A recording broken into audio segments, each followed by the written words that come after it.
بشرى لنا نلنا المنى زال العنا وفالهنا فكل أنجس وعداه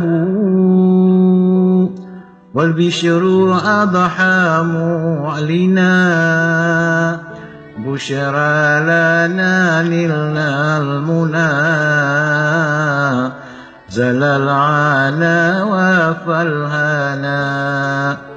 يا روضة الهادي شفيع وصاحبيه والبقيع واكتب لنا نحن الجميع زيارة لحبيبي